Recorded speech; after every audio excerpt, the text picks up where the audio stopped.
बहुत पुराने समय की बात है। भोलापुर नाम का एक गांव हुआ करता था। उस गांव में ठाकुर बलदेव सिंह नाम का एक बहुत ही खतरनाक प्रधान था। गांव के बाकी लोग गरीब और ज्यादातर अनपढ़ थे, इसीलिए उसके जुल्म के खिलाफ कोई आवाज नहीं उठा पाता था। उसकी एक बेटी थी जिसे देखने के लिए लड़के वाले आए। हम अपनी बेटी की शादी तुमसे सिर्फ एक शर्त पर ही करेंगे कि तुम हमारे यहाँ घर जमाई बनकर रहोगे। ठाकुर साहब, मुझे ये रिश्ता मंजूर है। मैं आपके घर जमाई बनने के लिए तैयार हूँ।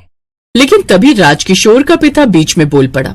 ठाकुर साहब, मुझे अपने बेटे को आपके घर जमाई बनाकर रखने में कोई समस्या नहीं है। आपका इस गांव में इतना बड़ा नाम है, भला कौन आपकी बात को इनकार कर सकता है। और मैं चाहता हूं कि मेरी बेटी लड़की पैदा करे। ऐसा नहीं हुआ तो आपके बेटे की खैर नहीं। अब इसमें हम लोग क्या कर सकते हैं ठाकुर साहब? लड़का पैदा होगा या लड़की, ये सब तो बस उस ऊपर वाले के हाथ में है। हमारे हाथ में कभी कुछ कहाँ रहा है। आज तो आपने बोल दिया, पर आगे से कभी बोलना मत ऐसा। बेटा होगा या बेटी, ये पुरुष का जिन तय करता है मूर्ख। राजकिशोर और शीला मिलकर जरूर एक लड़की को जन्म देंगे, मुझे पूरा भरोसा है। इस तरह राजकिशोर और उसके पिता लालच में आकर ठाकुर साहब का घर जमाई बनने के लिए तैयार हो गए और राजकिशोर की शादी बलदेव की बेटी शीला के साथ हो गई। सुहागरात वाले दिन शीला अपने पति राजकिशोर को समझा रही थी, आप हमारे घर पर जमाई बनकर रहने को तैयार तो हो गए हैं, लेकिन अगर हमारी औलाद लड़का पैदा हुई तो पिताजी बहुत नाराज होंगे। वो किसी भी हद तक जा सकते हैं। शीला की बात सुनकर राजकिशोर को थोड़ी घबराहट हुई, लेकिन पैसों के लालच में आकर उसने इस बात को इग्नोर कर दिया। कुछ दिनों बाद शीला गर्भवती हो गई। बलदेव ने राजकिशोर को बुलाया। देखो राजकिशोर, इस कोठी में सब कुछ तुम्हारा है, लेकिन अगर तुम्हारी संतान लड़का पैदा हुआ तो तुम सोच भी नहीं सकते कि मैं तुम्हारे साथ क्या करूंगा। तुम्हारे साथ तो छोड़ो, मैं अपनी बेटी के साथ क्या करूंगा वो देखकर तुम्हारी रूह कांप उठेगी। ये सुनकर राजकिशोर के पसीने छूट गए। वो वहाँ से उठकर गांव के एक मंदिर में जाकर बैठ गया और ऊपर वाले से प्रार्थना करने लगा। हे ऊपर वाले, मुझे माफ कर देना। मैंने नाम, शोहरत और पैसों के लालच में आकर ठाकुर की बेटी से शादी तो कर ली, पर अगर लड़की पैदा नहीं हुई तो पता नहीं वो मेरे साथ क्या करेंगे। खैर, वो दिन आ ही गया जिसका सभी को इंतजार था। शीला की डिलीवरी चल रही थी। हवेली के बाहर ठाकुर साहब इधर उधर चक्कर काट रहे थे। राजकिशोर भी डरा हुआ इधर उधर घूम रहा था। तभी ठाकुर साहब ने उससे कहा, इस घर में न जाने कितने सालों से रक्षाबंधन का त्योहार नहीं मनाया गया, क्योंकि किसी की भी सगी बहन है ही नहीं मेरे अलावा। सबके सब लौंडे ही हैं। थोड़ी देर बाद डिलीवरी हो गई और शीला के कमरे से कुछ औरतें बाहर आईं। सबका चेहरा उतरा हुआ था। क्या हुआ? आप लोगों का चेहरा क्यों उतरा हुआ है? लड़की ही पैदा हुई है ना? उन औरतों ने यानी शीला की दासियों ने ना में अपना सिर हिला दिया, जिससे बलदेव समझ गया कि एक बार फिर से लड़का ही पैदा हुआ है। आज के बाद इस हवेली के आसपास भी मत दिख जाना। वो दासियां वहाँ से डरकर चली गई। बलदेव ने अपने नाती का चेहरा तक नहीं देखा और छठी के बाद उसने अपने कमरे में राजकुमार और शीला को बुलाया। ठाकुर साहब, क्या अब मैं 1 साल के लिए शीला को अपने घर ले जा सकता हूँ? एक बार मुझे भी तो सेवा का अवसर मिलना चाहिए। मैंने तुम दोनों को यहाँ पर तुम दोनों की बातें सुनने के लिए नहीं बुलाया। लेकिन पिताजी, इसमें राजकिशोर जी की क्या गलती है? लड़का होगा या लड़की, ये सब ऊपर वाले के हाथ में है। हमारी हवेली में लड़कों का भंडार हो चुका है। तुम मेरी बेटी होकर एक लक्ष्मी पैदा नहीं कर पाई।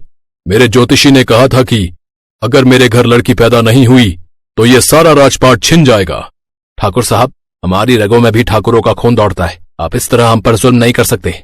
मैं और शीला कल यहाँ से चले जाएंगे अपने घर। इतने में बलदेव जोर जोर से हंसने लगा। मुझसे बदतमीजी। तुम लोग इन दोनों को कस के बांधो और अंधेरे कमरे में डाल दो। बहुत चर्बी चढ़ी है इन दोनों को। इस गांव में मेरी मर्जी के बिना एक पत्ता तक नहीं हिल सकता। जब तक मेरे परिवार में लक्ष्मी पैदा नहीं होती, गांव में किसी के यहाँ लड़की पैदा नहीं होनी चाहिए। अगर किसी के घर लड़की पैदा होती है तो उसे पैदा होते ही मरवा दो। उसके गुंडों ने शीला और राजकिशोर को अंधेरे कमरे में डाल दिया। अब राजकिशोर के पास एक ही ऑप्शन था, लड़की पैदा करना। इसीलिए उसने संतानें पैदा करना बंद नहीं किया। अगले साल शीला ने फिर से एक लड़के को ही जन्म दिया। उसके अगले साल फिर से उसने एक लड़के को ही जन्म दिया। ऐसा करते करते 7 साल बीत गए और शीला ने 7 लड़कों को जन्म दे डाला। राजकिशोर जी, मुझे लगता है कि ऊपर वाला चाहता ही नहीं है कि हमारे घर कोई लड़की पैदा हो। हम दोनों आज रात अपनी जान दे देंगे, वरना इस तरह इस काल कोठरी में कब तक कैद रहेंगे। मैं अपने पिता से तंग आकर अपनी जिंदगी से तंग आ चुकी हूँ।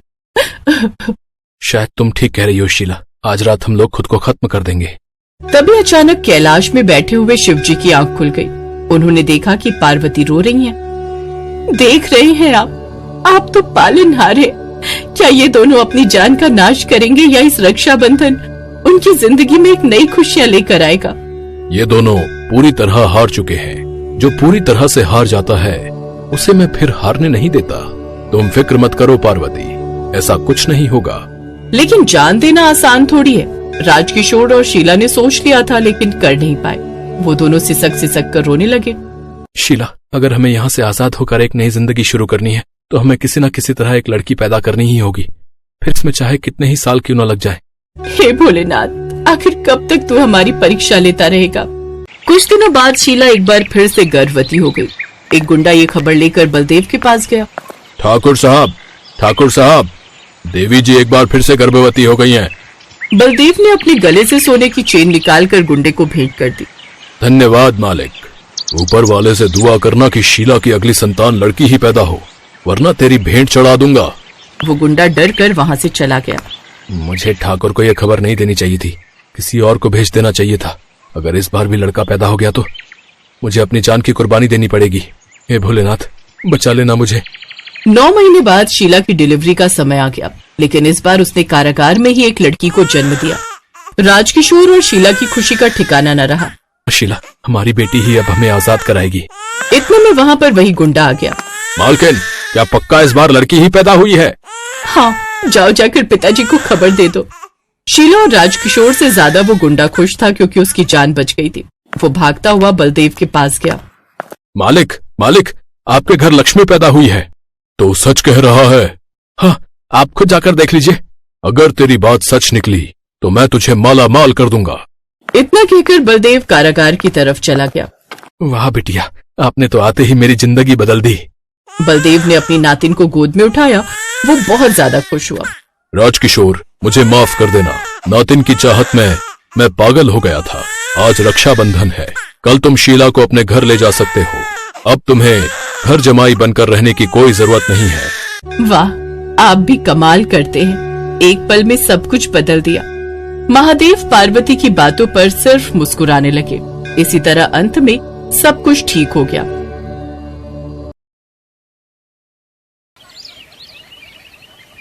रेखा, बरखा और माला तीनों बहनें दूसरे गांव मेले में घूमने गईं।